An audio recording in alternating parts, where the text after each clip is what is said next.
Hey y'all, I had to come here to Seymour to film for a client that is coming out mid-January, wants me to get some eyes on some property, and I figured I might as well bring you along today. I like this property and wanted to show it for a couple different reasons. One, because it is so close to the city. Two, because it is water rich. There's so many neat water features on this property, and I wanted you to see it. Moving to southern Missouri is the best thing I've ever done for my family. When you come inside the home, you come into an entryway that's all tile, and I really like that because when you're farming, like, your boots are gonna be muddy, and if you have dogs, you don't wanna always leave them outside. So I love to have a tile entryway. And we're gonna come check out this dining room next. So the dining room is right to the right when you walk inside the home. And it's not huge, it's got nice hardwood floors. But what I like about it is that it's right by the kitchen, but also isn't completely open so that it feels like its own little sanctuary in here. And what makes it so stunning are these large, almost floor to ceiling windows, and you get a view of your 66-acre farm that is just absolutely epic. We're gonna talk about how good the grass is here. It is mind-blowing. A lot of people have much more brown in their grass, and this shows a really healthy pasture. And yeah, let's go check out the rest of the house. I like to be honest with everyone about my opinions about properties, and I would say a shortcoming of this house is the size of the kitchen. So my family and I, we do like to cook a lot, and it's not just me. I'm actually kind of the most reluctant cook in the family. My husband is an amazing, prolific cook, and so is my 13-year-old daughter. We would have a hard time cooking in here together. So it's just that it gets very cramped in here. I'm gonna show you.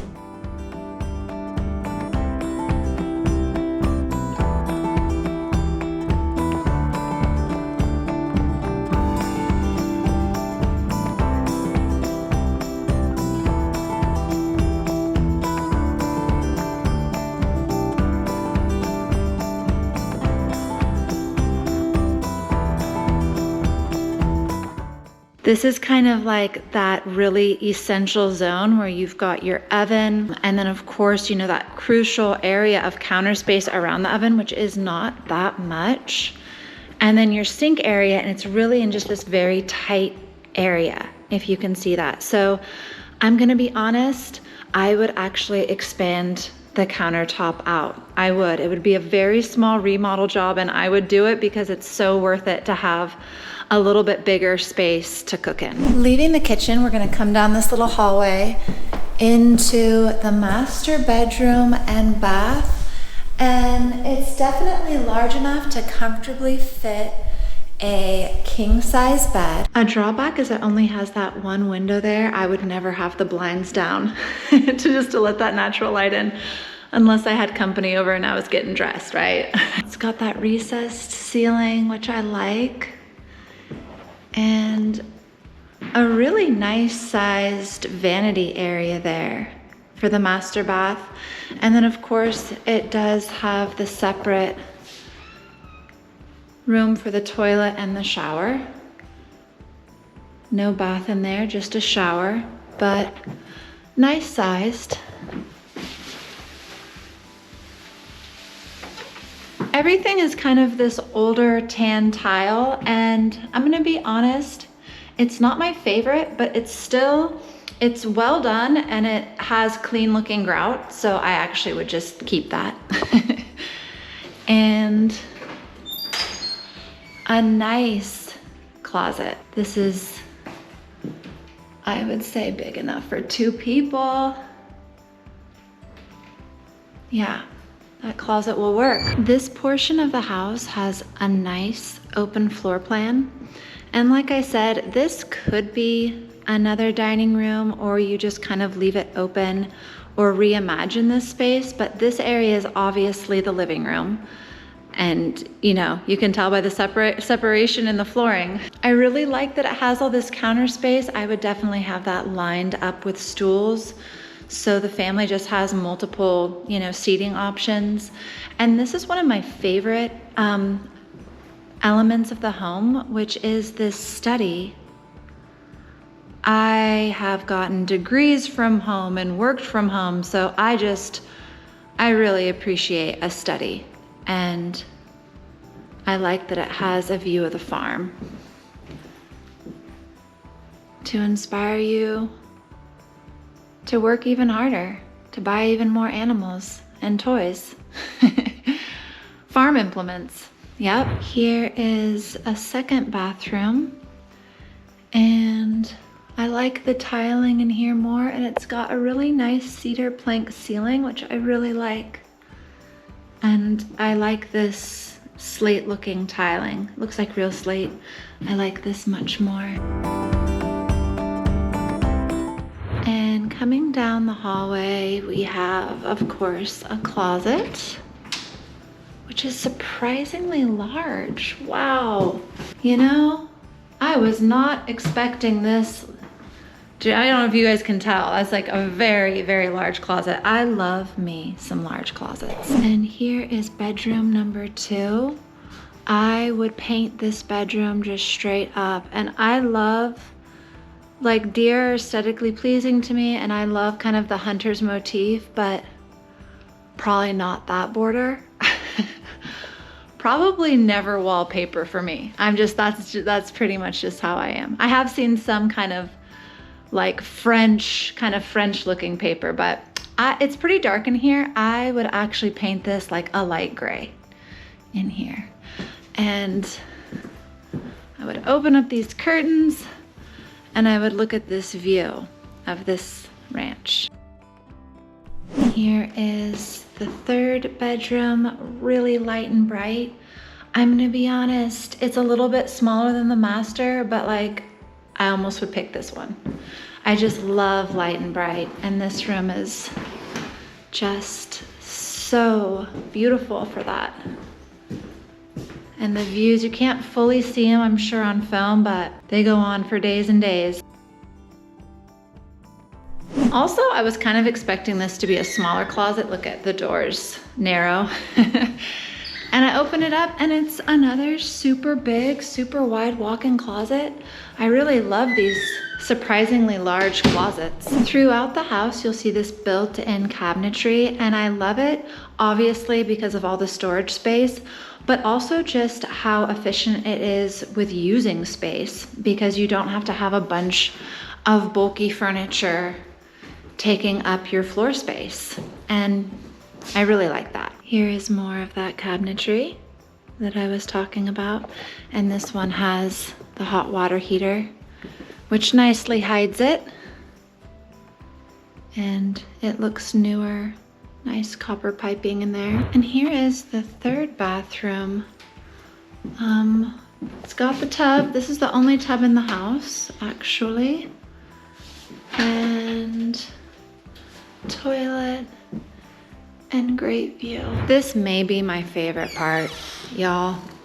I am a sucker for a screened-in porch. Like, just love them. And I love this all brick house. We'll check out more of the brick, but it's just so gorgeous. You got your fans, you can stay cool when it's hot out here. And you could put a propane, one of those standing propane heaters to stay warm and use it even in the winter. Nice tiled floor, and just such a nice addition. I know it's silly to gush over a screened-in porch, but that's what I'm doing. And through here we have a 2-car garage. Nothing fancy out here. Probably one of the oldest freezers I've ever seen, and I bet it still works. Sometimes the older the better, right? We've got an old freezer that works at our place still. It's amazing. This home is definitely your quintessential low maintenance home. You've got the really nice all brick exterior. And I really love that it's not the bright red. It's kind of that antiqued brick that has variation in color, and I really, really like it. Newer 40-year warranty roof, and And yeah, so I mean, you're not even gonna have to pressure wash this house. It's just gonna stay looking nice.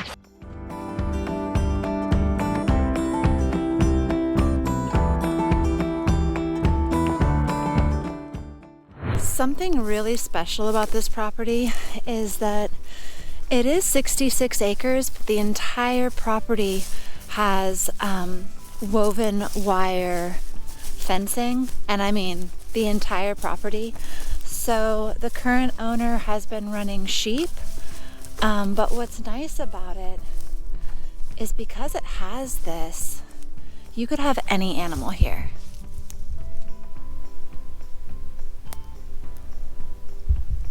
I mean, really, so goats, sheep, cattle, horses, you name it, llamas, alpacas. I want to have llamas or alpacas someday, actually. Maybe just one really mean llama that like protects all the other animals. So something else I want to point out is that throughout the property, there's all this drainage. So this is all going to be rushing during the wet season. So this is going to be a wet weather creek, and it just goes all throughout the property. So there's going to be a lot of water coming through here during the rainy season. Super nice, thick grass in here.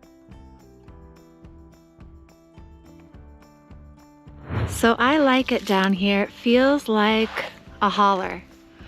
And we'll go look at that. So one of my favorite things is like little secluded tucked in pieces of pasture. And this property has lots of them, just like neat little places.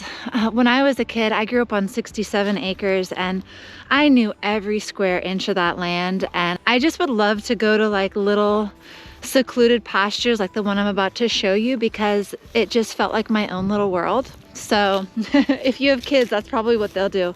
So I believe this is one of the springs.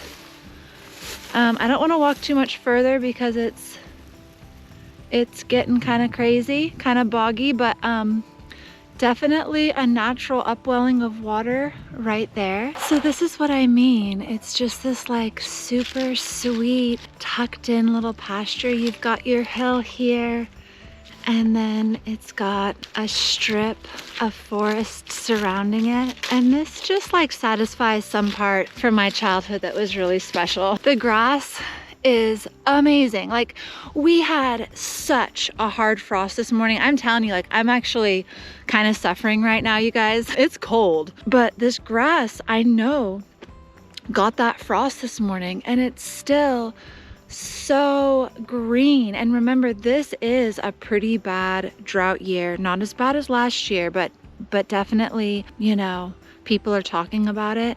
And with grass still, I mean, this grass is like still growing. It's so green. That's when you can just barely supplement feed your animals, because you still just have so much grass on your land, even in the wintertime. And it looks like some fruit trees. We'll go check those out. And this property is just such a great example of a water-rich southern Missouri property. It's got multiple ponds, an acre or more stocked pond or lake, and then it's got 2 live springs. It's just so abundant, and a huge wet weather creek that goes through it. I'll show you why it was so impressive that the grass in most of the pasture is still so green, because in this pond it is frozen on top. I mean, you know, very thin layer, but all of that white you're seeing, that's ice. And then there's a thin layer on top of the pond that's frozen. So it's really cold. So the fact that there's still green grass is super special. I don't know if I got that one. Huge. Not an egret, and looks like a pelican. I'll have to look it up. There's turkey.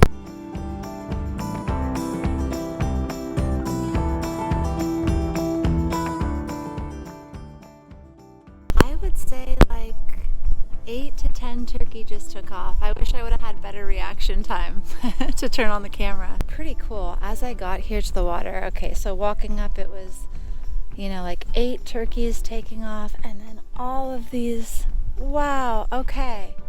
I don't even have the reaction time to show you guys all this. I just saw a hawk dive into the lake and pull out a fish. Okay, so I saw a giant waterfowl. I need to find out what species they are. They remind me of like a gray egret.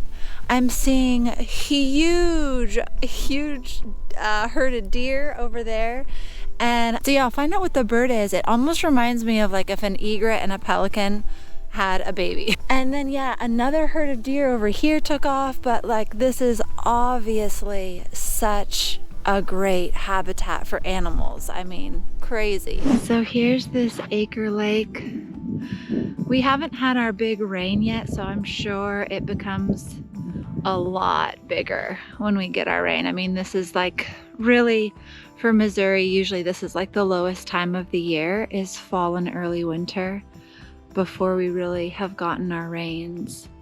It's just absolutely beautiful. I don't know, I just think it's all tucked back on this part of the land. I would try to figure out a way to build. I would build a barn dominium somewhere and have a view of this lake and make it a multi-family, multi-home property. I just can't believe all the wildlife I saw. I mean, it was almost like startled me. I startled them, but I was startled as well because they all took off at one time. Giant everything. Yeah, this is, you wouldn't have to go anywhere to hunt. Let's just put it that way. In like 10 minutes, I could have had a turkey, got a buck, and caught a fish. There's a really cool feature of this area that I haven't got to talk about yet, which is the fact that you're surrounded by Amish. And first of all, as I've mentioned before, I'm a horse person, so you know, when I was driving here, I passed, you know, horse-drawn carriages with Amish, and I do love it. And I'm old-timey, so like just seeing horse-drawn carriages, like it stirs some like deep ancestral thing inside of me. But Seymour is really, I would say, the Amish epicenter around here. So what's really cool is, you know, you'll be kind of, I don't know, 10, 15 minutes away from town, like this ranch is, and you'll see like little smithy shops and saddlery shops, and there's another fella who has a shop who reclaims old wood stoves and puts boilers into them so you can make all your hot water with your wood stove, which is awesome. I've actually had that in a home before and I loved it. And mine was hooked up also to propane, so I could go back and forth, and it was pretty awesome. If I ever had a fire, so it's nice. You're going to be around neighbors who, you know, whether they're English, that's what the Amish call us. Everyone that's not Amish is English. You're gonna have English ranchers, and they're gonna be a wealth of information. Or you're gonna have Amish neighbors who are also a wealth of information, very different information, but definitely an abundant source of information. We've got a client who's now become a bestie, and future business partner. We absolutely love this family, and they moved right next to an Amish family, and the father is an amazing woodworker, and he actually, so they can't use the internet, but he has a friend, like the church has allowed his friend to sell his toys. He makes wooden toys online, and my friend was telling us about his wood shop, and he says he's got like state-of-the-art woodworking tools. I mean, you know, each machine is like a $30,000 machine, but he's taken the engine out of every single one. So if you're wondering how he powers them, because he'd flip a switch and my friend would see that, and then one machine would come on, and then he'd do some other switches and then flip another switch and another machine would come on. And he couldn't figure it out because he saw and was told that there was no engines in any of the machines anymore. And kind of like a magician, the Amish man pulls back a curtain, and behind it is 2 draft horses that have been trained when, upon a certain cue, they'll start walking on what is like the equivalent of like an equine treadmill. And that is how he powers his woodworking shop. So yeah, the neighbors are pretty incredible around here. So this property has 1, 2, 3 nice sized outbuildings. Also a really great covered feeder over in that pasture. All throughout you're gonna see like little paddocks. This is probably for lambs. And we have feeders. There's feeders all throughout the property, and they don't, it's hasn't been said that they're excluded. So there's a huge compost pile and huge space in here. Almost could be a riding arena. You could do a tight circle in here. I mean, not that tight. You couldn't really do barrels, but you could ride in here. I don't think it was designed as a riding arena though, but huge shop, huge space. You guys, it's so cold. I came back into the screened porch just to get it's the wind. The wind is like killer today. There's something really cool about this property that I haven't talked about yet, which is its proximity to Springfield. So you're only 30 minutes away from Springfield, but it's also got this like really kind of hard to find farm life with like the Amish kind of like 1800s feel. So like I said, when I was coming in, you know, horse-drawn carriages, and at the same time, you know, you're surrounded by literally like 1800s type technology, but only 30 minutes from Springfield, which is a really awesome up and coming state-of-the-art city. I go there multiple times a week because I absolutely love it. Love the food, love the alternative healthcare. I'm doing some super cutting edge stuff that, like, honestly, coming from California, I didn't think that I would find here. I'm gonna do a whole video on really how amazing Springfield's healthcare is, all the way from like your traditional Western medicine to alternative medicine. It is awesome. Really, really, really high-end healthcare in Springfield, Missouri. So yeah, that's what I love about this ranch, is that 30 minutes to Springfield, and yet down the road there's horse-drawn carriages. There's not too many places you find that in the world. Thank you for watching this video. Please like and subscribe if you want more info on living in Southern Missouri.